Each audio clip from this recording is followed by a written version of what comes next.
And also just hours after the Kabul suicide attack and the Taliban claim of responsibility, this cryptic message was in fact released by the group. Now, the Islamic Emirate has a clear message for Trump and his hand kissers that if you go ahead with a policy of aggression and speak from the barrel of a gun, do not expect the Afghans to grow flowers in response. This is in fact a statement that has been put out by the Taliban immediately after the blast, claiming responsibility for what in fact happened in central Kabul on Saturday. And also in contrast, President Donald Trump's response is up here tired and almost cliched. He said, and I quote, "It renews our resolve and that of our Afghan partners." But how does America respond? At a tactical level, the Pentagon has been working on a range of strategies to beat the Taliban or to beat them enough to get them to the negotiating table, so they hope. The interesting thing is, the United States has been fighting the Taliban since 2001, and despite 17 years of their operations in Afghanistan, it is Taliban which seems to be resurgent again.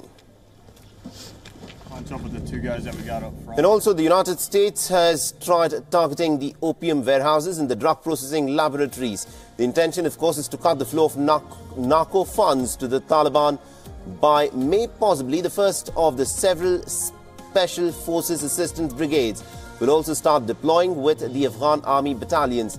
Now, these specially armed brigades will be training and fighting with the Afghans. The US has also scaled up the drone numbers. Now, as many as 3 squadrons of the armed Reaper drones have been stationed in Kandahar. Now, the drones will provide surveillance, intelligence, and also will intensify the war from air. And this is in fact the strategy which the US wants to employ in Afghanistan. And also some elements of this strategy, such as the strikes on opium warehouses and refining laboratories, have begun. Last week, a Haqqani network commander was killed in a drone strike in the Kurum agency in Pakistan's northwest frontier.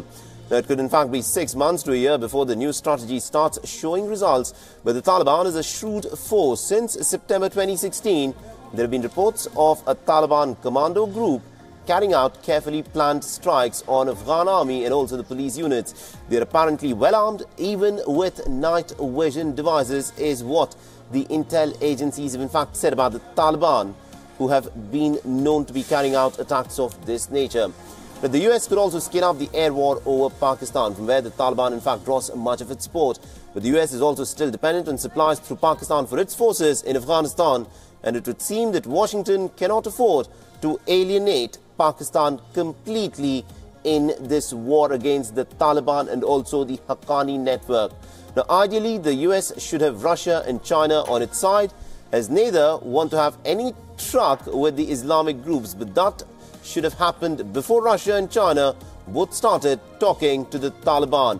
Now, Trump has also alienated Iran with a saber-rattling of the 2015 nuclear deal. Now, Iran could have, of course, had a lot of influence in terms of how the Taliban operates, especially on the western frontier of Afghanistan. Now, there may be renewed pressure on India to send troops to Afghanistan. Afghanistan is India's backyard. Why should the US be fighting a war that is really India's, is a question which many have already asked. But what is of course interesting is that India has been carrying out a lot of humanitarian and capacity building measures within Afghanistan.